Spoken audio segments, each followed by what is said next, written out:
주는 그리스도시요 살아계신 하나님의 아들이시나이다. 하나님 감사드립니다. 특별히 2020년에 이사야서를 강해해 나가는 말씀을 저희들에게 허락하시며, 특별히 오늘 이사야서 7장 1절로 14절의 본문을 통하여 임마누엘의 징조라는 제목으로 하나님의 말씀을 대언하기를 소원합니다. 이사야 7장을 통하여 저희들에게 주시는 하나님의 음성을 듣는 최고의 은혜의 시간이 되도록 축복하여 주옵소서. 감사를 드리며 승리하신 주 예수 그리스도 이름으로 감사하며 기도드리옵나이다. 아멘.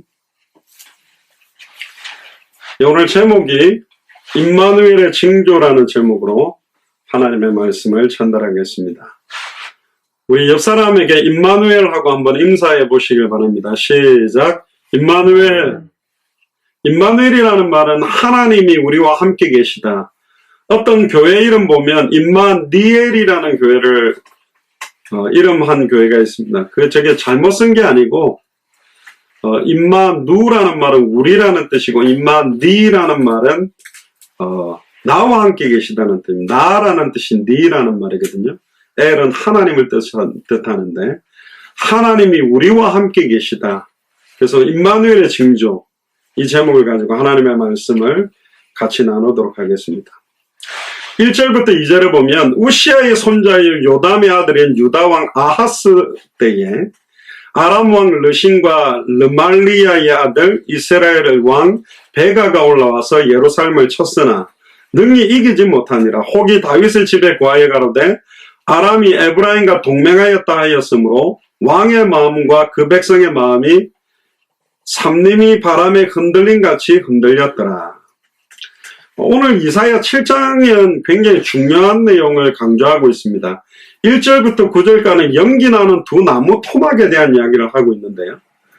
다윗 왕 때에 이스라엘 나라가 이제 아람 나라, 지금 시리아죠. 지금 시리아 분쟁으로 굉장히 어려움 당하는 나라인데, 그 당시에 아람 나라는 어마어마한 권세와 능력을 가지고 있었습니다. 거기에 지배를 당하기도 했습니다. 보통 예수님 당시에 히브리어를 썼을까, 헬라어를 썼을까, 아람어를 썼을까 이렇게 말하는 논란들이 많이 있는데, 예수님이 계셨던 지금 팔레스타인 지방은 4가지 언어가 다 사용이 되고 있었습니다.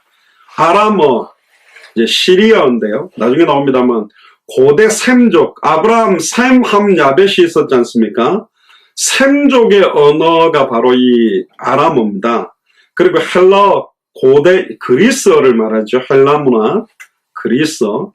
그리고 히브리어, 고대 이스라엘 언어. 그리고 라틴어, 이제 로마와 관련되어 있는 언어들인데요. 이 4가지 언어들이 유럽 역사와 유대인의 순환 역사와 함께 연결돼서 예수님 당시에는 이 4가지 언어가 공공연하게 사용이 되고 있었습니다. 물론 예수님 당시에 대부분 이 아람어를 굉장히 많이 쓰게 됐습니다. 그 이유는 주님 오시기 전 586년경에 바벨론의 포로로 끌려가게 돼서 사용된 게 바로 이 아람어고요. 고대 셈족 언어가 아람어입니다. 우리가 많이 사용하는 마라나타, 또 달리다굼, 엘리엘리 라마 사박다니, 이 말은 다 아람어입니다. 그러니까 마라나타 그러면 이제 못 알아듣는 사람들이 많죠. 그래 영어로 뭐 Jesus coming soon 뭐 그렇게도 이야기하는데, 마라나타라는 말, 달리다굼이라는 일어나라는 말, 또 엘리엘리 라바 사박다니, 원래 언어는 엘리엘리 레마 사박타니 그렇게 되는데 우리 한국어로는 엘리엘리 라마 사박다니, 그래서 무슨 엘리야를 부른다 뭐 그렇게 오해하기도 그렇게 하기도 하죠. 그러니까 성경, 구약 성경은 히브리어로 기록되어 있고 신약 성경은 헬라어로 기록되어 있지만 중요한 부분적으로 구약 성경에도 신약 성경에도 아람어가 등장하고 있습니다. 그 이후에 가이사, 우리 성경에는 가이사인데 이제 영어로는 시저라 그러죠. 시저가 다스릴 즈음에 이제 아람어가 유대인들의 굉장한 상용어가 되게 됩니다. 그러니까 쉽게 말하면 헬라어는 오늘날 우리나라의 영어처럼 외국인들하고 대화하는 공통어로 쓰인 게 헬라어고요. 그 이유는 이제 알렉산더 대왕 때문입니다. 로마 제국 이전에 알렉산더 대왕이 유대인들을 처참히 지배하고 점령하면서 헬라어를 사용할 수밖에 없어서, 그래서 라틴어보다 헬라어가 예수님 당시에 굉장히 광범위하게 퍼져 있고 권위가 있었습니다. 신학교에서 공부를 해보면 유대인들은 일상 언어가 이제 아람어고 외국인하고 대화할 때는 헬라어로 대화를 많이 했다고 합니다.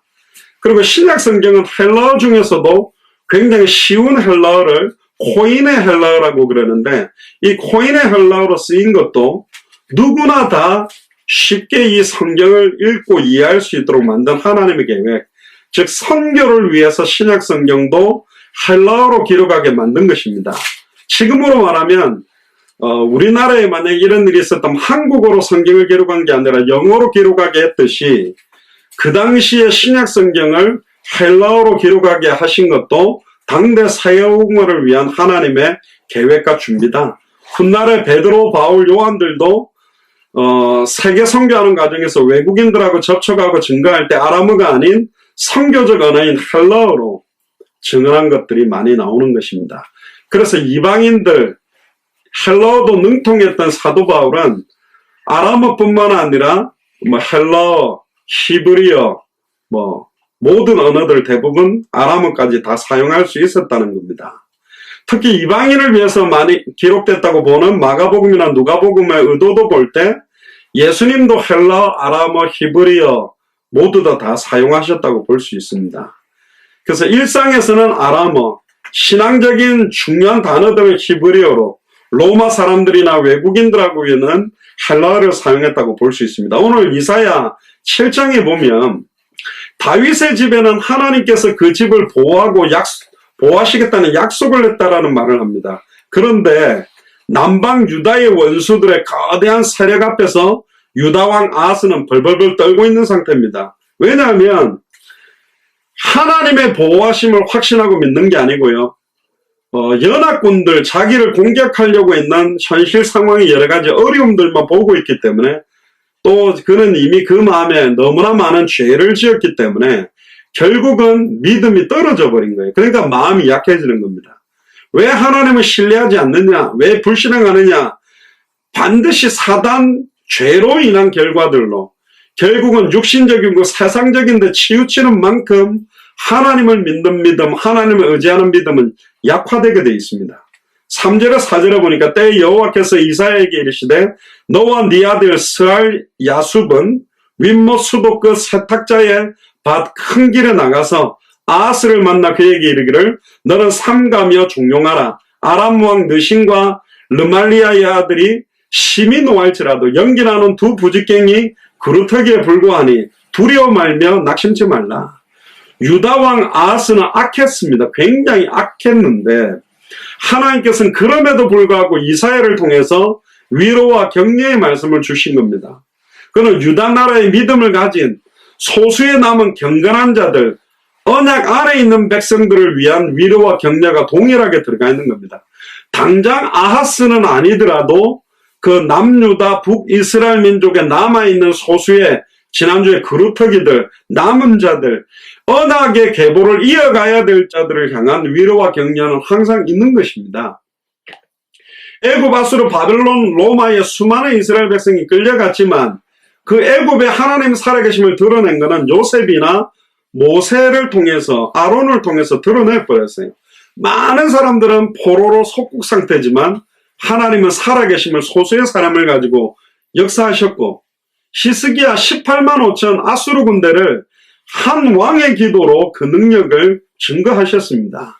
그리고 바벨론의 다리오 왕이나 느부갓네살 왕 앞에 다니엘이나 사드락 메삭 아벤느고로 소수들을 통해서는 하나님 살아계심을 완전히 드러냈고, 로마에도 12제자나 사도 바울, 초대교회와 안디옥 교회를 통하여 또 마게도냐 교회를 통해 하나님 살아계심을 드러냈다. 전 세계 수많은 교회가 부패되고 엉뚱한 다른 것에 집중하고 강단들의 원색 복음들이 심해진다 하더라도 남아있는 소수의 원색적인 복음을 증언하는 목회자들, 선교사들, 교회를 통해서 완벽하게 하나님의 소원과 언약은 이루어지고 있는 것이 똑같은 것입니다. 그리고 항상 성전 가까이에 있는 수많은 선지자, 제사장, 왕들은 극도로 부패하고 변질됐습니다. 기득권과 정치, 경제 상황들이 결탁돼가지고 변질될 수밖에 없는 위치, 자기들의 포지션, 자기들이 가져야 되는 여러 가지 기득권 때문에 하나님의 정확한 예언 그대로를 전하지 않고 결국은 괜찮다, 안전하다는 메시지를 한 사람들이 선지자들입니다. 변질된 예배를 인도한 사람들이 제사장들이고 자기 생각을 가지고 통치한 사람들이 왕들입니다. 그래서 참 선지자, 참 제사장, 참 왕, 메시아가 오셔야만 되는 거고 항상 변방에 있는 사이드에 있는 인정받지 못하고 엘리사 같은 경우도 아벨 모올라 출신이죠. 예수님도 나사렛 예수라고 비아냥거림을 받았죠. 결국은 변방에 있는 사람들을 통해서 하나님은 정확한 원색적 복음을 증언하게 만드시고 끌고 가게 만들었습니다. 그러면 왜 그 성전과 대단한 기득권 자리에 있는 사람들은 원색적 복음을 전하지 못하는가? 큰 교회를 유지해야 되고 많은 사람들을 수용하고 품어야 되기 때문에 다른 종교에도 구원이 있는 것처럼 그리고 세상과 하나님을 같이 겸하여 사랑해도 괜찮은 것처럼 생명운동, 말씀운동, 전도운동에 관심 없어도 이미 구원받았기 때문에 복받을 수 있는 것처럼 그런 설교를 해야 되기 때문에 변질되게 돼버린 겁니다. 결국은 유다 나라의 믿음 가진 남은 경건한 소수의 남은 자들을 위한 위로와 격려가 여기에 함께 있었고 하나님의 긍휼은 아무리 약한 악인들에게도 회개의 기회를 주신다는 거죠. 특히 하나님께서 선지자 이사야가 그 아들 스알 야숲과 함께 아하스 왕을 만나게 했습니다. 스알 야숲, 처음 들어보는 분도 계실 건데 어려운 이름입니다만은 스알 야숲이라는 이사야 아들의 이름이 뭐냐? 남은 자가 돌아온다. 이 말은 포로로 가고 속국이 됐던 자들이 돌아온다는 의미도 있을 것이고 결국은 당대 세계복음을 위해 성경의 복음, 성경의 전도, 성경의 끝을 가진 자들이 회복될 것이다. 그들이 결국은 세계 열방 앞에 기쁜 이름으로 만민을 위하여 길을 들게 되는 때가 올 것이다. 이런 의미도 같이 포함되어 있는 거죠. 결국은 스알 야숲이라는 말 자체가 유다 백성들에게는 소망과 위로가 되는 말입니다. 그래서 초대교회 인사가 뭐였냐면 마라나타, 아람어라 그랬죠. 마라나타가 뭡니까? 주 예수여 오시옵소서. 주님 곧 오신다. 괜찮다. 지금 우리에는 핍박시험 환난, 수많은 사도들이 죽어나가고 성도들이 핍박시험 환난에 죽어가도 괜찮다. 주님 곧 온다. 마라나타, 마라나타, 그리스도, 그리스도. 그러면서 모든 환난을 이겨낸 겁니다. 그러니까 스알 야숲이라는 말은 남은 자가 돌아온다. 그 애굽, 아수르, 바벨론, 로마 수많은 나라에 포로로 끌려갔더라도 거기에서 믿음을 지킨 자들이 돌아와서 성전을 회복시키고 이스라엘을 세계 열방 앞에 큰 기쁜 이름으로 회복시킬 거라는 이름이 바로 스알 야숲이라는 이름의 뜻입니다. 그러면 하나님은 이사야를 통해서 이 아하스 왕에게 또 우리에게 주시는 말씀의 내용이 뭔가? 우리에게 이사야적인 사명을 주신 것도 있다면 아하스 왕과 같은 우리에게 경고를 주시는 말씀의 각도로도 우리가 말씀을 받아야 되는데 아람 왕 르신 또 북방 이스라엘 왕 베가를 절대로 두려워하지 마라. 연기나는 두 부직갱이 그루터기가 아람 왕 르신과 북방 이스라엘 왕 베가를 말하는 겁니다. 연기나는 두 나무 토막에 불과하다. 연기나는 두 나무 토막이라는 말은 뭐냐면 화덕에서 불이 활활 타고 있는 두 나무 토막이 아니고 화덕에서 꺼내가지고 불이 꺼져가도록 우리 보통 모닥불을 끌 때 이렇게 나무들을 흩어가지고 밟아가지고 안 그러면 어떤 남자들은 오줌을 거기다가 싸죠. 오줌 싸면 막 이상한 냄새가 나는데 물을 뿌리거나 하여튼 그 모닥불 불을 끄기 위해서 나무들을 흩어놓은 상태에서 연기가 나는 나무. 그래서 연기 나는 두 나무 토막은 바로 이 아람 나라와 북방 이스라엘을 의미하고 있는 겁니다. 그래서 불 꺼져가는 거다. 연기만 많이 난다. 마지막에 귀신이 떠나갈 때 소리를 지르고 발악하고 떠나가듯이 마지막에 우는 사자처럼 사자가 울면 막 대단한 소리를 내죠. 우는 사자처럼 마지막 때에 자기 남은 때가 얼마 되지 않는 걸 알고 이 사단이 소리를 지르는 것과 똑같다. 그 우는 소리에 겁내지 마라. 이제 이런 이야기를 하는 거죠. 결국 아람 나라와 북방 이스라엘의 세력은 이미 꺼져가는 이미 연기만 나는 나무 토막에 불과하다. 결국은 60만 죽이고 영혼을 멸할 수 없는 자들을 두려워하지 말라는 말과 똑같은 겁니다. 그것은 그들이 아수르 왕에게 패망할 것을 암시합니다. 결국은 아람도 북이스라엘도 아수르에게 또 패망하게 될 것이다. 그래서 유다 왕은 그들을 두려워하지 말고 그들로 인해 낙심하지 말아라. 그러면 우리가 이제 이스라엘이 한 나라인데 왜 남유다 북이스라엘 이렇게 말이 계속 성경에 헷갈리게 나오는가? 이스라엘 민족으로 했다가 유다 백성이라 했다가 헷갈리는데 이 부분을 조금 이해하고 넘어가면요. 인간의 왕을 요구했던 원래 이스라엘. 사실은 왕이 필요 없잖아요. 하나님이 왕인데 주변 다른 나라는 사람이 왕의 역할을 따가고 폼을 잡고 통치하니까 있어 보이는 것 같고 더 부강해 보이는 것 같으니까 눈에 보이는 왕을 달라고 자꾸 강구합니다. 그래서 하나님이 사무엘을 통해서 첫 번째 왕 사울 왕을 세우지요. 그런데 이 사울 왕도 결국은 하나님의 말씀을 전적으로 순종하지 못했고 다윗, 솔로몬, 이 솔로몬으로 이어지다가 솔로몬 이후에 분열 왕국을 맞이합니다. 남유다 북이스라엘로 갈라지게 돼버린 겁니다. 그래서 족장시대, 출애굽시대, 여호수아시대, 사사시대, 12지파 체제가 왕조시대에 와서 다 깨져버린 겁니다. 그러니까 12지파 체제도 다 박살이 나버린 거예요. 솔로몬이 죽은 이후에 통일된 이스라엘 왕국이 남유다 북이스라엘로 나누어지면서 나라가 우리 남북과 북한처럼 두 동강이가 난 겁니다. 그러니까 남북 간 관계를 가장 잘 이해하는 사람들이 유대인들입니다. 남유다 북이스라엘처럼 되어 있기 때문에. 그래서 분열 왕국 이스라엘 왕조사에 보면 어마어마한 불행과 환란의 연속입니다. 하나님을 참된 왕으로 모시기를 거부하고 인간의 왕을 요구하고 벌어진 필연적인 결과입니다. 결국은 권력을 쥔 왕들은 결코 하나님이 명령하신 말씀과 법도와 율법에 순종하지 않고 권력을 남용하고 하나님을 망각하고 현실에 있어서 눈에 보이는 우상숭배를 자행합니다. 그 결과로 이스라엘의 분열된 왕국은 더더더더 멸망으로 치닫는 거죠. 남유다 경우에도 예를 들면 우리가 잘 아는 아사, 여호사밧, 요아스, 히스기야, 요시야 그나마 인정받는 하나님께 칭찬도 좀 받는 통치를 했지만 대다수가 하나님 앞에 인정받지 못하는 타락한 삶과 통치를 일삼은 겁니까? 왜 그렇습니까? 참된 왕이 아니다. 참된 왕은 한 분밖에 없다는 걸 드러내는 결과거든요. 남유다 왕들의 삶을 정의하는 표현은 다윗과 같지 않다. 또 하나님 보시기에 정직히 행하지 않는다. 여호와 보시기에 악하다. 이런 표현이 왕상에 보면 너무 많이 나오고요. 북이스라엘과 사돈관계였던 여호람이나 아하시아 왕 같은 경우도 왕하 8장 18절 27절에 보면 이스라엘 왕들의 길을 가서 아합의 집과 같이 하였다. 이스라엘의 왕인데 아합이 하는 집안의 통치와 우상숭배를 똑같이 했다는 겁니다.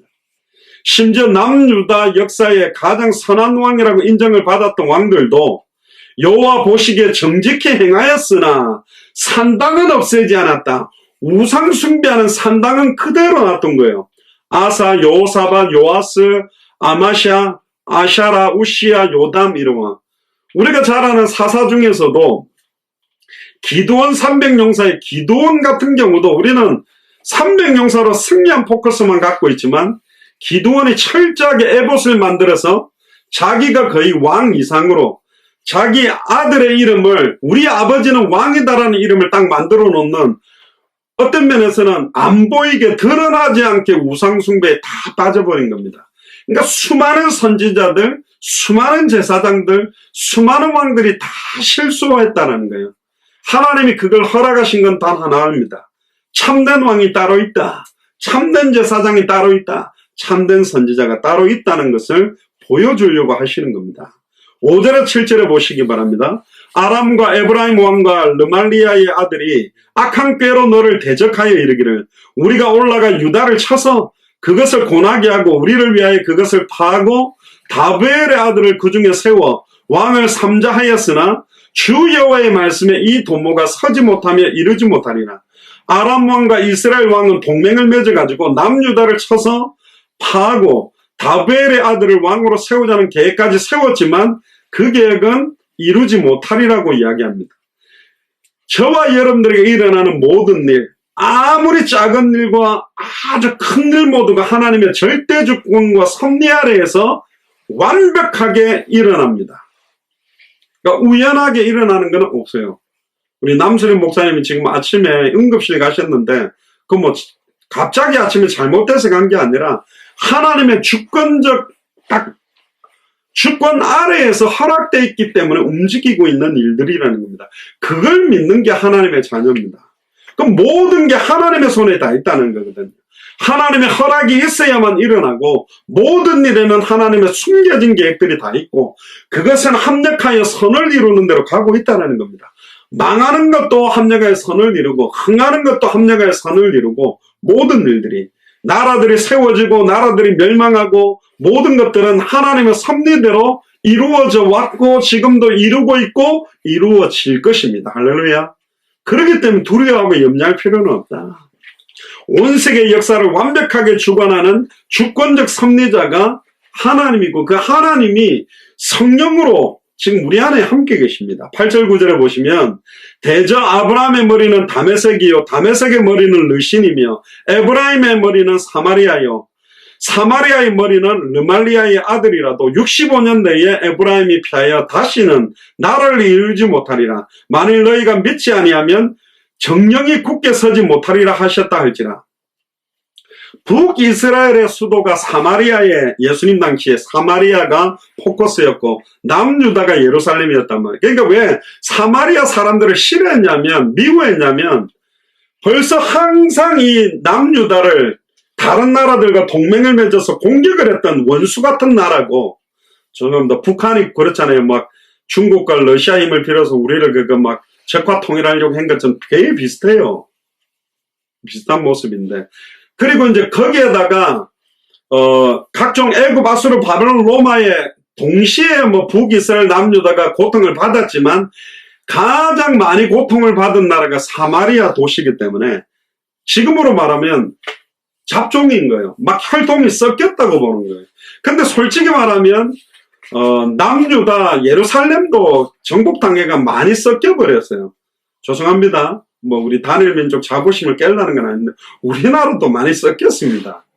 뭐 우리는 순수하다 그러는데 아니요. 뭐 일본이 45년을 흔들었고 중국으로부터 러시아로부터 어마어마한 공격을 받았는데, 특히 이제 남유다 사람들이 선민의식이 강해가지고 저 북이스라엘 사마리아 사람들은 완전히 혼혈 잡종이기 때문에 유대인이라도 우리하고는 완전히 다르다. 그래서 완전히 업신여긴 겁니다. 그러니까 땅도 안 밟고 더럽다고 막 글로 둘러가고 그런 겁니다.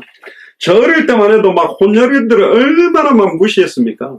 일본말로 아이노쿠가 그 다마, 구슬치기도 보면 명다마라고 그냥 아무 색깔이 없는 구슬이 있고 안에 색깔이 원래 아이노쿠가 예쁘거든요. 그러니까 순수 혈통을 유지하는 것도 중요한 의미인 것 같지만 왜 하나님은 그러면 이스라엘 민족을, 구별한 이스라엘 민족을 여러 나라부터 혈통으로 섞어버렸냐? 애굽, 아수르, 바벨론, 로마의 피를 다 섞은 이유가 뭐냐? 세계복음화 때문입니다. 안 가기 때문에 포로로 잡아가고 속국이 되게 해서 그 나라에서 다니엘도 포로로 끌려가서, 사드락 메삭 아벳느고도 포로 끌려가서 12사도와 사도 바울도 로마의 속국 상태로 있는 이스라엘 안에서 예수가 그리스도인 걸 드러냈거든요. 그래서 이 시대의 로마인 미국이 중요한 겁니다.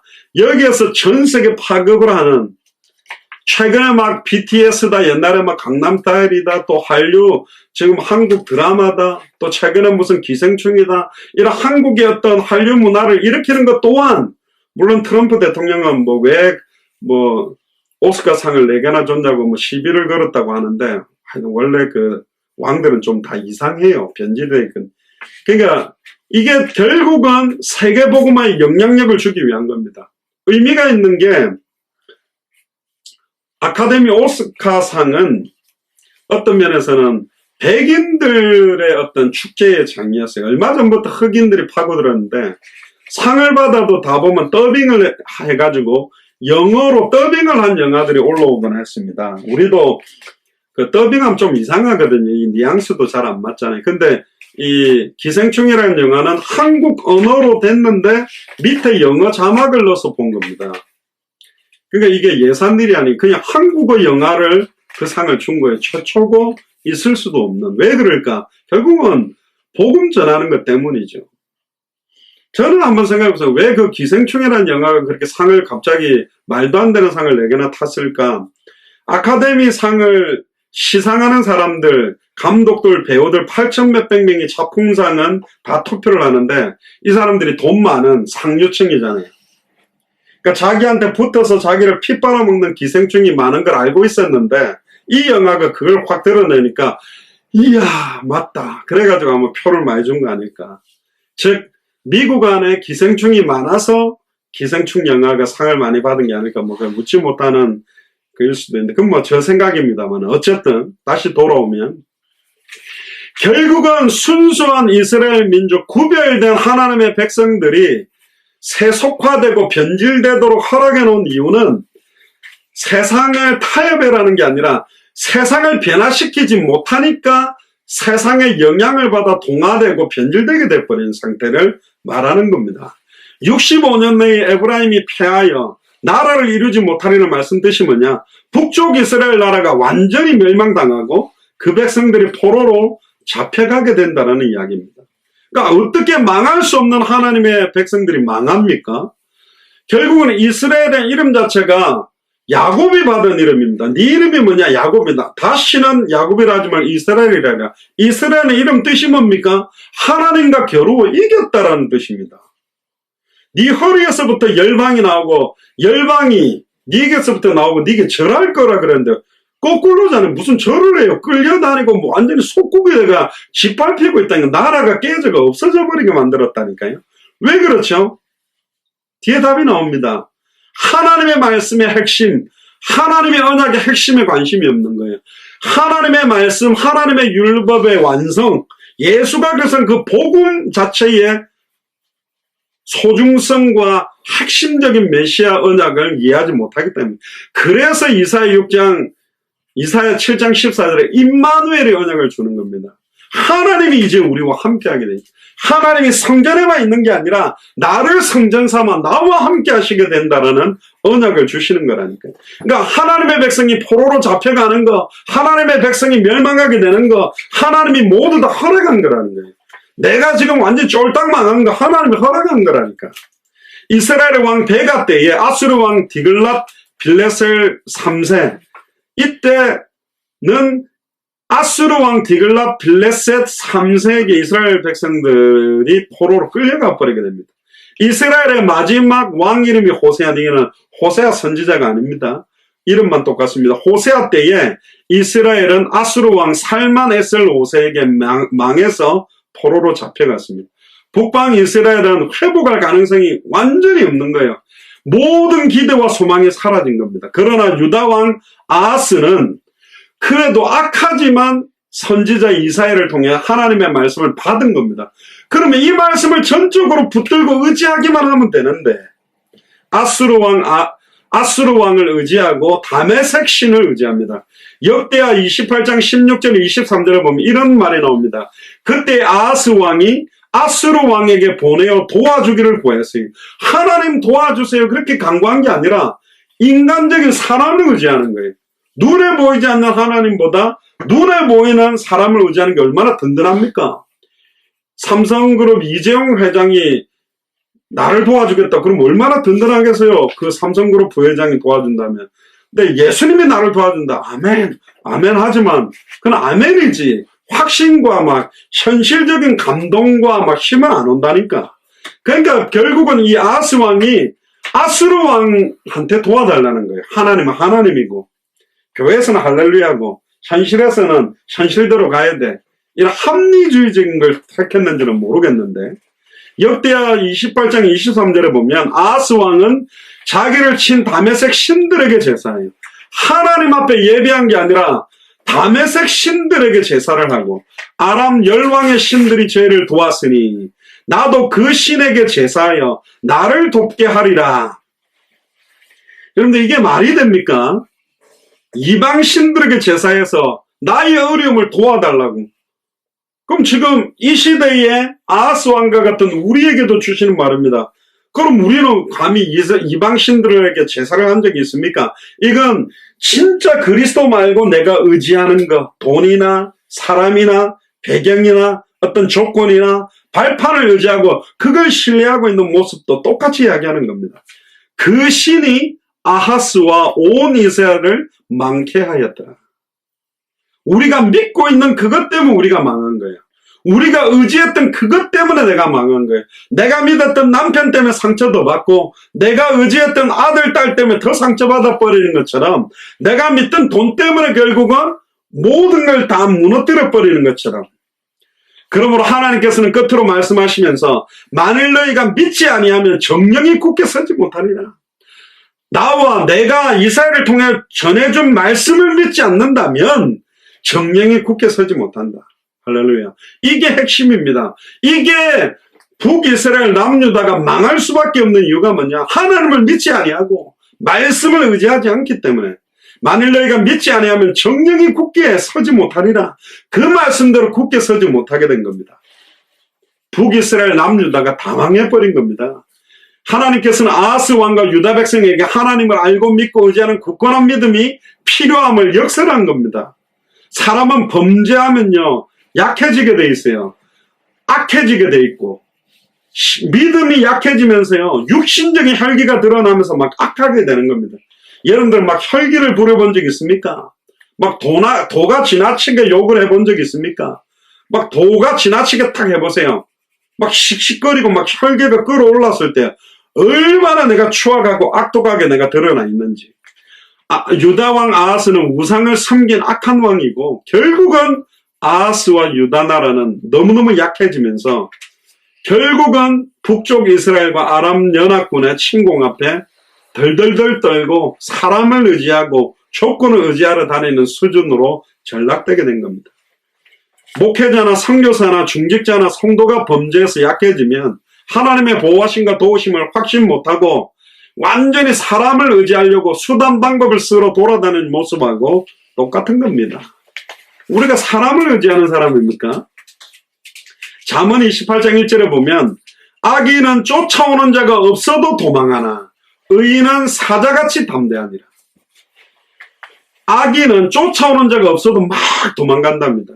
마약하는 사람들이, 마약 중독자가 어떻게 마약하냐면 마약을 가지고 딱 사오면요 현관문을 딱 잠근답니다.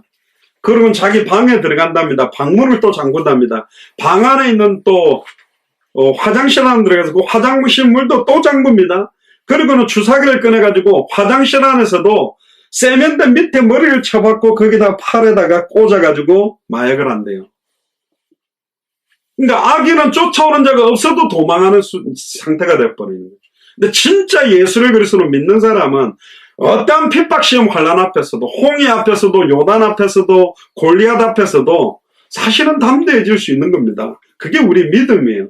그럼 우리는 빨리 죄를 벗어버리고 2000년 전 십자가 부활로 모든 문제를 단번에 영원히 완전히 끝내시고 지금 우리 안에 성령을 함께 계신 예수를 그리스도로 믿는 믿음, 이미 2000년 전에 다 끝났다. 지금 눈에 보이는 상황 현실은 문제될 수 없다. 이것 때문에 우리가 이거에 매달려가 시달리고 살아갈 사람들이 아니다. 날마다 말씀에 순종하고 성전에 있든지 집에 있든지 예수는 그리스도라 가르치기와 전도하기를 그치지 않는 삶을 사는 게 신앙생활입니다. 하나님의 허락 없는 사람의 계획은 아무리 완벽하게 계획을 세워도 헛되게 되어 있는 것이다. 아람은 이스라엘과 동맹해서 유다를 침공하고 정복하려고 하는 계획을 세우고 새로운 왕까지 내정했지만 본문 7절에 보니까 주 여호와의 말씀에 이 도모가 서지 못하며 이루지 못하리라. 세상에 아무리 큰 일이든 아무리 작은 일이든 모든 일이 하나님의 주권적 섭리의 손에 있다. 바로왕을 강팍하게 한 이도 여호와여, 모세를 보낸 이도 여호와다. 문조와 해답을 다 지고 있는 분이 하나님이다. 우리의 입을 보고 있는 것입니다. 우리의 중심을 보고 있는 것입니다. 우리의 믿음을 보는 겁니다. 너 이 상황에서 뭐라고 고백할래? 어떻게 믿음을 의지할 거냐? 진짜 그래도 주는 그리스도시요 살아계신 하나님의 아들이십니다. 맞습니까? 그 고백이 됩니까? 시편 127편 1절 2절에 보면 여호와께서 집을 세우지 아니하시면 세우는 자의 수고가 헛되며, 그렇습니다. 여호와께서 교회를 세우지 아니하시면 교회를 세우는 자의 수고가 헛되며 여호와께서 성을 지키지 아니하시면 파수꾼의 경성함이 허사로다. 아무리 대단한 파수꾼을 세워도 허사다. 너희가 일찍 일어나고 늦게 누우며 수고의 떡을 먹음이 헛되다. 야고보도 야고보 4장 15절에 너희가 도리어 말하기를 주의 뜻이면 우리가 살기도 하고 이것저것 하리라 할 이거늘 이제 너희가 허탄한 자랑을 자랑하니 이러한 자랑은 다 악한 것이다. 우리가 진짜 자랑해야 될 거는 십자가와 그의 못 박히신 것 외에는 자랑할 게 없는 거예요. 딴 거 자랑하고 있는 것입니다. 우리 교회가 몇백억짜리 건물이다 뭐 홍도하면 엉뚱한 걸 자랑하는 것입니다. 이번 주 금요 메시지는 우리 교회가 지향하는 바에 대한 내용을 말씀드렸는데 수많은 선교지에 있는 많은 선교사들과 이 복음을 기다리는 사람들은 얼마나 교회가 큰 교회에서 목사가 왔느냐에 관심이 별로 없어요. 얼마나 그 교회가 돈이 많은지 얼마나 성도수가 많은지 그게 아니라 성경 자체가 말하는 샤우의 날성금보다 예리하고 엄하게 순수하고 원색적인 복음 자체를 듣기를 원하는 것입니다. 그 복음을 들고 가서 전달할 사람들이 필요한 거죠. 우리는 하나님의 허락 없이는 사람의 모든 계획이 다 헛되다는 걸 알고 있습니다. 모든 계획은 온전히 하나님께만 맡겨야 됩니다. 그게 예수를 그리스도로 믿는 사람이에요. 특히 우리는 하나님만 믿고 의지하는 사람이고 진짜 예수님을 믿고 의지하는 사람입니다. 9절에 만일 너희가 믿지 아니하면 정령이 서지 못한다. 아하스 왕은 아수를 의지하려고 했습니다. 그러나 우리는 어떤 상황 현실 조건에서도 하나님만 의지하고 말씀만 붙들고 의지하게 되기를 주님 축복합니다. 그래서 이사야 26장 3절 4절을 보면 주께서 심지가 견고한 자를 평강의 평강으로 지키시리니 이는 그가 주를 의뢰합니다. 진짜 주님을 의뢰하고 믿기 때문에 평강의 평강이 오는 거예요. 상황이 어려울수록 평안이 오는 거예요. 기뻐할 수 없는 상황인데 막 기뻐지는 거예요. 감사할 수 없는 상황인데 감사가 이상하게 된다니까. 너희는 여호와를 영원히 의뢰하라. 주 여호와는 영원한 반석이심이로다. 영원히 여호와를 의뢰하고 그리스도를 의뢰하게 되기를 주님 축복합니다. 우리는 하나님의 주권적 섭리를 믿습니다. 이 말은 내 생각과 내 뜻과 같은 결과가 나오든 완전히 다른 결과가 나오든 그것은 선하신 하나님의 뜻이기 때문에 항상 기뻐하고 범사에 감사하고 쉬지 말고 기도하라는 겁니다. 우리의 생각과 뜻보다 하나님의 생각과 뜻이 크시기 때문에 절대로 낙심하거나 원망하거나 불평하거나 핑계대지 마라. 우리는 개인의 생사복이나 국가 흥망성쇠가 다 하나님의 섭리 속에 있고 당대 세계물 완성의 언약도 하나님의 섭리 안에 있음을 알고 믿고 의지하는 게 너무 중요한 겁니다. 자, 10절에 16절에 보면 임마누엘의 징조가 나옵니다. 여호와께서 11절까지 보면요. 여호와께서 또 아하스에게 일러 가라사대 너는 내 하나님 여호와께 한 징조를 구하되 깊은 데서든지 높은 데서든지 구하라. 참 의미 있는 말입니다. 깊은 데 있든지 높은 데 있든지 구하라. 이거는 깊은 상태, 높은 상태도 의미할 수 있지만 가장 밑바닥으로 떨어진 상태에서든지 가장 최고의 응답을 받고 있는 상태에서든지 모든 일을 행하기 위해 서기 위함이라 그랬는데 일을 보기 좋게 딱 해놓고는 완전히 끝도 없는 추락을 하는 사람들이 너무 많거든요. 너무너무 안타까운 거 많이 봤어요. 너무 현장에서 생명동, 말씀동, 제자동 수많은 영혼들을 일깨웠던 주의 종들이 막 끝도 없이 추락해버리는 모습. 우리 대한민국을 끌었던 너무너무 멋있던 목사님들의 그 말로가 너무 비참하게 추락하는 모습을 너무나 많이 봅니다. 징조라는 원어에 보면 오스, 오뜨 뭐 이렇게 발음하는데 표적이라는 단어입니다. 하나님께서 아하스에게 표적을 구하라고 하신 게 이유가 뭐냐? 아하스가 하나님의 예언, 즉 유다 나라를 치기 위해 동맹한 아람 나라와 이스라엘 나라가 연결한 두 나무 토막 때문에 불과하다. 결국은 이 두 나라가 멸망할 것은 예언을 믿지 않았기 때문에, 예언을 믿지 않았기 때문에 멸망했다는 말은 말씀을 믿지 않았기 때문이죠. 말씀이 뭡니까? 요한복음 1장 1절에 태초에 말씀이 계시느라 이 말씀이 하나님과 함께 계셨으니 이 말씀이 하나님이다. 말씀이 육신을 입고 오신 분이 그리스도예요. 말씀을 안 믿는다는 것은 예수를 그리스도로 안 믿는다는 거예요. 하나님 살아있다고 안 믿는다라는 거니까. 결국은 불신앙적인 아하스에게 회개의 기회를 주려고 이사야를 보내서 메시지를 줍니다. 결국은 하나님의 표적을 보고 하나님께로 돌아오라고 말씀을 준 거죠. 근데 12절에 보세요. 충격적인 이야기를 합니다. 아하스가 가로되 나는 구하지 않아야겠나이다. 나 하나님께 기도 안 합니다. 나는 여호와를 시험치 아니하겠나이다. 이 말은 굉장히 여러 가지 의미를 내포하는데 여호와를 시험치 않겠다는 말은 뭐냐? 여호와 하나님이 지금 이 상황을 해결할 수 있다고 안 본다는 거요. 그러나 아하스는 하나님께 안 구하겠다. 구하지 않겠다. 믿음이 강해서가 아니라 하나님의 말씀을 불신하고 하나님의 힘으로 이 문제를 해결할 수 있다고 안 믿은 겁니다. 그러니까 예수 그리스도께서 십자가에서 나의 모든 문제를 다 끝냈다. 그렇게 안 믿는 거예요. 그러니까 내가 몸부림치고 내가 끝내려고 하는 겁니다. 내 힘으로 해야지 무슨 그리스도가 다 해. 하나님이 할 일이 있고 내가 할 일이 있지. 그럼 하나님은 다 하나? 기도만 하면 되나? 내가 해야지. 그 말은 진짜 기도할 때 하나님이 역사한 걸 못 본 사람이고 진짜 기도하면 된다는 말은 진짜 기도하면 내가 생명 걸고 뛸 수 있는 힘도 기도에 의해서 나와졌다라는 거예요. 이걸 분리해가 말하는 사람은 합리주의자들입니다. 합리주의자는 믿음의 사람들이 아니라니까. 그러니까 하나님한테 맡겨놓을 게 있게 내가 할 게 있다는 거예요. 철저하게 실리주의적인 사람들이죠. 그러니까 그 사람들은 하나님의 기적의 역사를 볼 수는 없는 겁니다. 그러나 하나님을 믿지 않았고 그 대신 강대국 아수를 의지해서 온갖 우상을 섬깁니다. 역대하 28장 16절에 그때의 아하스 왕이 아수르 왕에게 보내어 도와주기를 구하였으니 역대하 28장 22절에 25절에 이 아하스 왕이 공고할 때에 더욱 여호와께 범죄하여 자기를 친 다메섹 신들에게 제사하여 가로되 아람 열왕의 신들이 저희를 도왔으니 나도 그 신에게 제사하여 나를 돕게 하리라 하였으나 그 신이 아하스와 온 이스라엘을 망케 하였더라. 이 아하스 왕이 하나님의 전의 기구를 다 모아서 다 깨버리고 여호와의 전의 문들을 다 닫아버리고 아무도 들어와서 예배드리기도 못하고 예루살렘 구석마다 단을 쌓아놓고 유다 각 성읍에 산당을 세워가지고 다른 신에게 분양하여 그 열조의 하나님의 노를 격발하게 만든 사람이 아하스 왕입니다. 이 말이 안 되잖아요.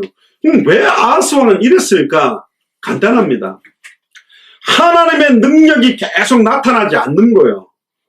근데 다른 말로 말하면 아람 왕들과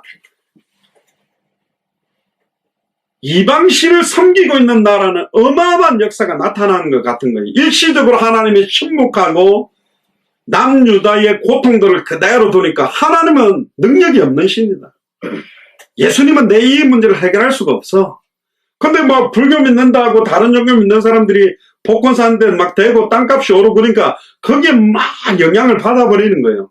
그처럼 하나님께서 역사를 별로 안 하니까 왜 구약 성경에 수많은 왕들이 너무 쉽게 우상숭배에 빠졌냐? 하나님이 계속 응답 주고 자기가 원하는 뜻을 막 다 이루어지면 하나님 의지하겠지만 하나님은 크고 엄밀한 계획을 갖고 있다 보니까 때때로는 어려움과 고통을 그대로 보여. 그러니까 왜 나는 하나님을 믿는데, 왜 나는 예수를 그리스도로 믿는데, 나는 왜 당대 세경에 내 인생을 드리는데 이 고통, 이 어려움이 오지? 그러니까 다른 믿음을 가지고 다른 육신적이고 세속적인 걸 추구하면서 응답받는 사람들의 영향을 받아가는 게 이 모습하고 똑같은 겁니다. 여호와의 노를 격발하게 하는 거죠. 지금 아하스처럼 그런 상태에 있는 분들이 있다면 빨리 회개하고 하나님 앞에 무릎 꿇고 하나님께 간구하시기를 저는 축복합니다. 13절 14절에 보면 이사야가 가로되 다윗의 집이여 청컨대 들을지어다. 너희가 사람을 괴롭게 하고 그것을 작은 일로 여겨서 또 나의 하나님을 괴로우시게 하려느냐. 그러므로 주께서 친히 징조로 너에게 주실 것이라. 이 상황에서 주시겠다라는 징조가 그 유명한 이사야 7장 14절인 겁니다. 이런 백그라운드를 모르고 이사야 7장 14절만 쭉 빼가지고 외우는 게 아니라 어떤 상황에서 이 징조를 주셨냐. 이제 보라. 징조라는 말은 어떤 면에서는 아까 불렀던 자녀들은 예언할 것이요 청년들은 환상을 보고 아비들은 꿈을 꾸리라. 그 환상, 그 예언, 그 꿈 결국은 반드시 성취될 징조, 성취될 표적을 주겠다. 보라, 이제 봐라. 처녀가 잉태하여 아들을 낳을 것이요 그 이름은 임마누엘이라래. 할렐루야. 이거는 이사야 시대 때 예언됐지만 이사야 시대 때 성취가 안 됐다니까. 수천 년이 지나서 지금으로 말하면 2000년 전에 보라 처녀가 잉태하여 아들을 낳으니 그 이름을 예수라 하라 임마누엘이라 하리라. 그 성취된 지 2020년 된 우리 속에 이 성취된 임마누엘 언약이 우리 안에 거하는 겁니다. 할렐루야. 얼마나 놀랍습니까? 이사야에게 예수님 오시기 약 7, 800년 전, 그러니까 7, 800년을 더한다고 하면 2720년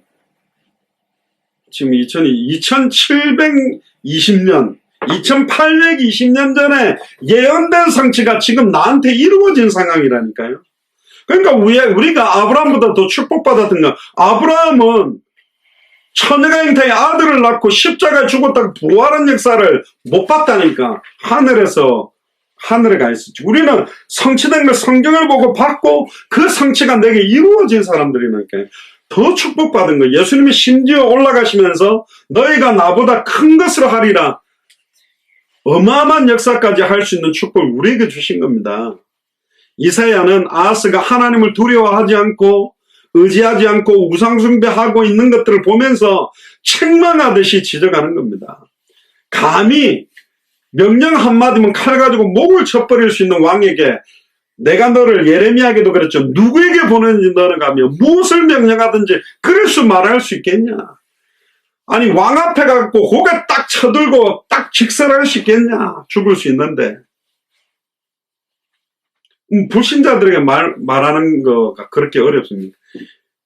뭐 복음 듣기 싫어하는 사람들한테, 물론 듣겠다는 사람들한테 말하는 거겠지만 결국은 완전 불신자 우상 숭배자들에게 이 복음 전하는 것이 얼마나 중요한 거냐.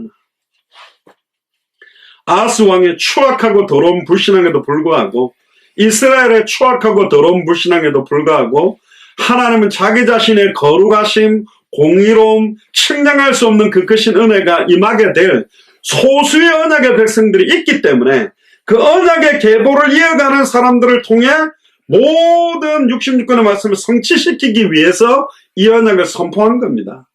선포된 언약을 동시에 듣지만 그 성취의 주역이 되는 사람들이 있고 성취와 관계없는 사람들이 있다니까. 예를 들자면 2차 대전 이제 마지막에 히로시마 나가사키에 원자폭탄을 투여하기 전에 미군이 삐라를 뿌렸답니다. 뭐 몇 년 몇 월 며칠을 원자폭탄 떨어지면 한 도시 날아가니까 다 피해라. 그 삐라를 본 사람들 중에 똑같이 듣긴 들었는데 무슨 한 도시가 날아가는 폭탄이 그 당시에 있어. 안 믿고 그대로 히로시마 나가사키에 있었던 사람, 물론 나가사키는 불발해도 많이 죽지 않았지만 히로시마에 있었던 사람과 혹시 모르니까 피했던 사람, 결과는 자명한 것입니다. 진짜 예수님이 그리스도로 심판으로 오신다면 진짜 아들이 있는 자와 아들이 없는 자를 구분해서 천국과 지옥으로 오른쪽 왼쪽으로 딱 나누는 시간표가 온다면 그때는 아무도 부인하지 못하는 거예요. 옛날에 그 무디 전도팀이 복음 전했는데 안 받는 사람 떠나가기 전에 굉장히 매서운 말을 하고 간 겁니다. 이제 당신은 우리가 예수님만의 유일한 구원의 길이라는 복음을 전했는데 안 받았다. 그래서 당신은 안 믿겠지만 그러나 성경대로 정말로 예수님 와서 심판하신다면 당신은 심판대 앞에서 왜 내가 지옥 가야 되느냐라는 말은 못한다. 왜? 당신은 천국 가는 유일한 길, 유일한 하나님의 그 측량할 수 없는 사랑의 복음을 듣고도 거부했기 때문에 정확하게 지옥 가야 될 이유가 선명한 사람이다. 이렇게 독하지요. 딱 말해주고 이렇게 갔다고 안 합니까? 안 두들겨 맞았는지 모르겠는데 어쨌든 결국은 소수의 그 언약의 백성을 향한 하나님의 주권적인 선포입니다. 임마누엘. 엄청난 말입니다. 지성소 안에 언약계의 쉬운 자 쉬운소에서만 내가 너희를 만나겠다 그래서 그룹의 날개가 만나는 그 끝에 하나님이 임재하는 자리야. 1년에 그것도 대제사장이 딱 한 번 들어가서 영광스럽게 대면하는 자리인데 이제는 그 쉬운 자 쉬운 소를 내 속에 두었단 말이에요. 고린도전서 3장 10절에 너희가 하나님의 성전인 것과 하나님의 성령이 너희 안에 가는 것을 알지 못하느냐. 메시아의 초자연적인 탄생, 성육신, 하나님이 사람의 몸을 입고 오시는 인카네이션의 언약의 선포입니다. 이 징조 표적은 예수님의 초자연적인 동정녀 탄생 성육신의 포커스가 다 맞춰져 있고, 자유주의 신학자들은 이 처녀가 아니라 그냥 여자라고 그래서 동정녀로 자꾸 안 보는데, 원어의 알마라는 단어에 보면 젊은 여자, 결혼하지 않은 젊은 처녀라고 가르칩니다. 물론 막 애를 10명 난 여자를 통해서 예수님이 탄생하면 정결하지 않냐, 그런 건 아닙니다. 그러나 성경은 왜 동정녀 마리아는 표현을 하는지에 대한 포커스. 사도 마태도요, 그 모친이 요셉과 정혼하고 동거하기 전에 성령으로 잉태된 것이라고 기록해 놨습니다. 그러니까 그 남편 요셉이 가만히 드러내지 않고 없었던 걸로 하자 그렇게 했는데, 천사가 꿈에 나타나서 저에게 잉태된 자는 성령으로 된 것이니라 그렇게 강조한 거죠.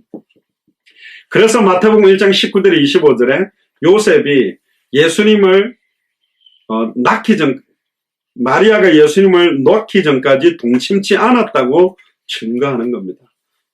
그리고 누가도 천사가 처녀 마리아에게 성령이 네게 임하시고 지극히 높으신 이의 능력이 너를 덮으시리니 이러므로 나실 바 거룩한 자는 하나님의 아들이라 일컬으리라. 이 계집 여종에게 이루기를 원한다라고, 그대로 이루어지기를 원한다라고 믿었기 때문에 성취된 겁니다. 결국 구약 성경에는 이 이사야 7장 14절 언약을 한 발자국 더 나가서 9장 6절에 이렇게 강조합니다. 이는 한 아기가 우리에게 낳고 한 아들을 우리에게 주신 바 되었는데 그 어깨에는 정사를 메었고 그 이름은 기묘자라, 모사라, 전능하신 하나님이라, 영존하신 아버지라, 평강의 왕이라 할 것입니다. 악인데 영존하신 아버지래요. 영존하신 아버지는 성부 하나님에게만 지칭되는 단어거든요. 그러니까 성부 하나님에게 지칭되는 단어를 성자 하나님 예수님에게 동일하게 쓴 겁니다. 그래서 삼위일체라고 보는 거예요. 성부 하나님과 성자 하나님은 인격이 다른 인격으로 서로 대화를 할 수 있고 성령과 교통을 합니다. 그런데 하나라니까. 왜 그래야 되나? 십자가에 예수님이 죽었을 때 성부 여호와가 죽은 게 아닙니다. 성자 하나님이 죽은 거라니까. 여호와는 죽을 수가 없어요. 그러니까 사실 전능하신 하나님이라는 단어를 감히 이사야 9장에 썼다는 거예요. 그것도 아기에게. 그러니까 지난번에 제가 유튜브에 올려드린 것처럼 이사야 53장을 유대인들이 잘 안 읽는다 그러는데 9장만 읽어도요, 이 아기가 누구지? 이스라엘이라고 생각합니까? 예수님이라니까요. 평강의 왕. 미가서 5장 2절에 베들레헴 에브라다야 너는 유다 족속 중에 작을지라도 이스라엘을 다스릴 자가 네게서 내게로 나오고, 여기는 표현 그대로 나왔잖아요. 이스라엘을 다스릴 자, 단수입니다. 누구죠? 예수 그리스도. 네게로 나올 것이면 그의 근본은 상고의 태초, 영원전이다. 그러니까 이 아기, 이 유대 땅 베들레헴에서 태어날 예수님은 영세전에, 창세전에 존재했다고 말합니다. 그러니까 하나님인 거예요. 그래서 이 본문의 임마누엘이라는 말 자체가 이제는 우리에게 이루어진 겁니다. 믿습니까? 이 놀라운 거예요. 근데 별로 감동이 없죠. 그게 정말로 사실적으로 믿어진다면 66권의 모든 인물을 승리케 만들었던 그 하나님이 성령으로 이제는 우리 안에 나를 살리기 위해 육신을 입고 2000년 전에 모든 일을 끝낸 겁니다. 요한복음 1장 14절에 말씀이 육신이 되어 우리 가운데 거하시며, 할렐루야. 옆 사람한테 이야기하세요. 당신 가운데 거하십니다. 우리 가운데 거하시며 우리가 그 영광을 보니 아버지의 독생자의 영광이다. 결국은 이사야의 예언은 하나님의 약속이요 하나님의 능력과 긍휼의 증표인 겁니다. 요한복음에도 예수님이 메시아라는 7개 대표적인 표적이 나옵니다. 가나 혼인잔치에 물로 포도주를 바꾼 것, 가버나움에 죽어가는 고간의 아들을 고친 것, 베데스다에 38년 된 병자를 고친 것, 디베랴 바다 건너편에 500여로 5,000명 무리를 먹이고 12광주리가 남은 것, 디베랴 바다에 무리를 걸으신 것, 실로암에서 날 때부터 장림된 사람의 눈을 뜨게 해준 거, 베다니에 죽은 지 사흘 된 나사로를 살린 거, 이 표적은 첫 번째로는 이스라엘 구원의 언약을 성취하시는 성부 여호와 하나님의 표적이요, 둘째는 무흠하신 속죄의 어린 양 되시는 구세주 성자 예수 그리스도에 대한 표적이요, 세 번째는 기적을 통해 천국을 이 땅에 이루고 성취시키는 보혜사 성령 하나님의 표적이 나타난 겁니다.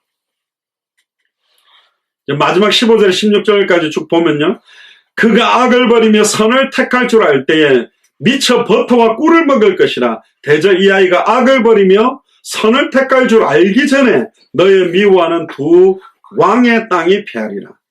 결국은 메시아가 탄생하신 이후 5세 6세 어린아이가 되기 전에 이스라엘 왕, 아람 왕들의 나라들이 완전히 멸망할 것이다. 그대로 멸망했습니다.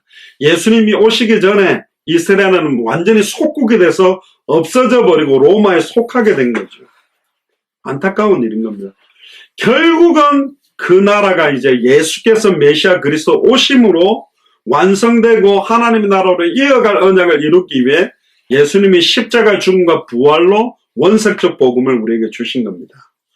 결론입니다. 17절부터 25절에 보면 아수르의 왕이 오는 날 이렇게 표현되어 있습니다. 17절에 여호와께서 에브라임이 유다를 떠날 때부터 당하여 보지 못한 날을 너와 내 백성과 내 아비 집에 임하게 하시니 곧 아수르의 왕이 오는 날이다. 이 아수르의 왕이 오는 날이 어떤 걸 뜻할까요? 결국은 아수르의 왕이 와서 아람과 북이스라엘 무너뜨리고 결국은 다 무너뜨리게 만들어버린다라는 겁니다. 결국 이건 두 가지적 포커스가 있습니다.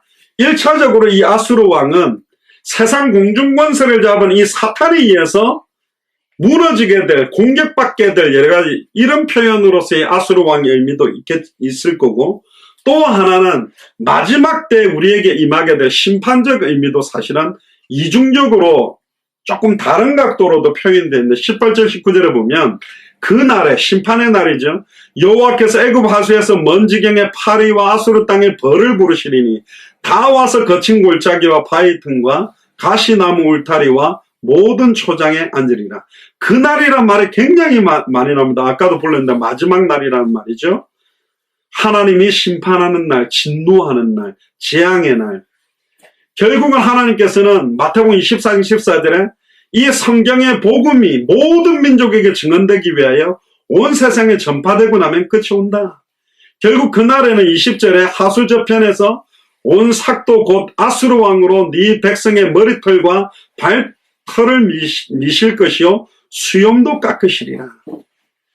여러분들 옛날에 그 어떤 무슨 대학에 막 학생들이 대학교 교수님 머리를 갖다가 막 가위로 바리깡으로 밀어버린 사건 때문에 난리가 난 게 있었습니다. 아주 오래전인데. 얼마나 수치스럽겠어요. 제자한테 머리가 잡혀가지고 가위로 싹둑싹둑 머리가 잘린다. 그리고 원수들에게 이 머리털을 깎이는 이런 치욕을 당하게 되는 유다 나라가 머리끝부터 발끝까지, 이 말은 종기한조로부터 비천함까지 자까지 다 노략되고 짓밟히게 된다. 그 이유는 단 하나입니다. 예언을 믿지 않았기 때문에, 하나님의 말씀을 믿지 않았기 때문에. 그리고 21절부터 22절에 그날에 사람이 한 어린 염소와 두 양을 기르리니 그 내는 젖이 많으므로 버터를 먹을 것이나 무릇 그 땅 가운데 남아있는 자는 버터와 꿀을 먹으리라. 굉장히 좋은 표현 같지만 좋은 표현이 아니고요, 비참하고 가난한 생활을 표현하는 겁니다. 이 뭐 버터를 먹는데 뭐가 비참하냐. 사람의 수가 너무 적어서 그 우유 버터가 너무너무 남아도 오는 거예요. 먹을 사람이 없는 거예요. 소위 말하면 전에 우리 막 참외 농사가 많이 다가 그걸 막 불도저로 땅 파서 다 묻어버리더라고. 사람들이 다 죽어버렸어. 다 망해버렸어요. 버터와 꿀을 먹을 사람, 버터와 꿀은 막 흘러 넘치는데 그게 더 비참한 거예요. 차라리 없어가 굽는 것도 비참한데 너무 많은데 먹을 사람이 없는 상태. 23절에 25절에 그날에 천주의 은 1,000개의 가치 되는 포도나무 있던 곳마다 진려와 형극이 날 것이라. 온 땅에 진려와 형극이 있으므로 살과 활을 가지고 그리로 갈 것이요 보습으로 갈던 산에도 진려와 형극 가닥에 두려워서 그리로 가지 못할 것이요 그 땅은 소를 놓으며 양에 밟는 곳이 되더라. 많은 포도 수확으로 큰 소득을 올렸던 포도원이 이제는 포도원을 가꿀 일손이 없어서 찔레나무와 가시나무만 무성한 상태가 되어버린다. 결국 사람들이 짐승을 사냥하기 위해서 자기를 보호하기 위해서 살과 활을 가지고 가지만 찔레와 나무, 가시나무 때문에 두려워서 그리로 가지 못하고 그 땅은 이제 소를 놓고 양에 밟히는 곳이 될 거다. 그날을 굉장히 강조하고 있습니다.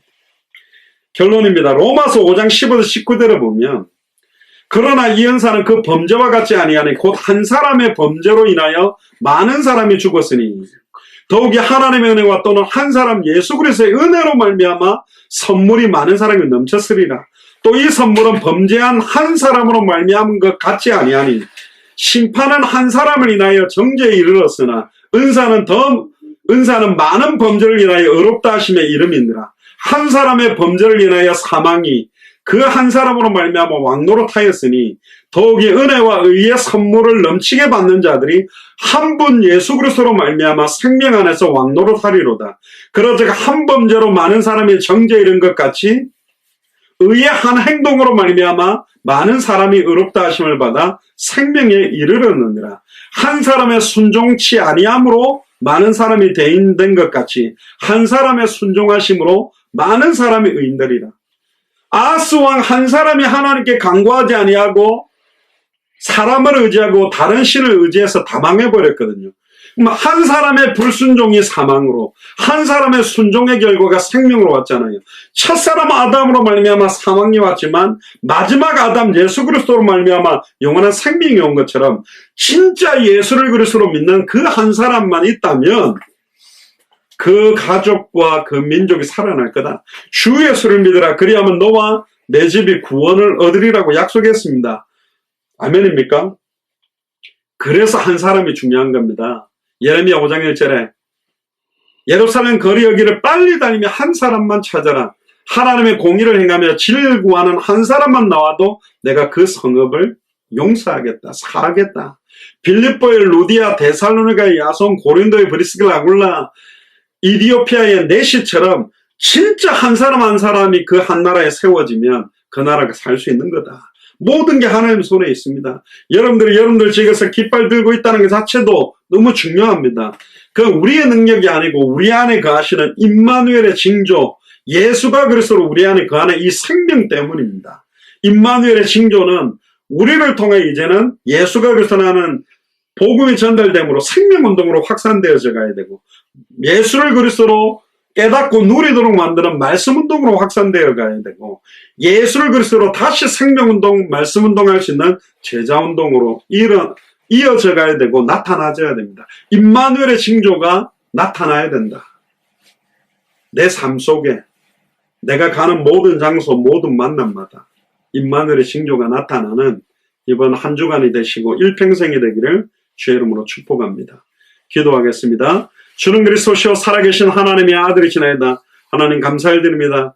임마누엘의 징조에 대한 말씀을 저희들을 주셨고 이제는 하나님이 우리와 함께 계신 것이 나를 통하여 생명운동으로 드러나며 말씀운동으로 드러나며 제자운동으로 드러나서 만민이 볼 수 있도록 깃발을 들게 하셔서 성경의 복음의 깃발을, 성경의 전도의 깃발을, 성경의 끝의 깃발을 들 수 있도록 축복하여 주옵소서.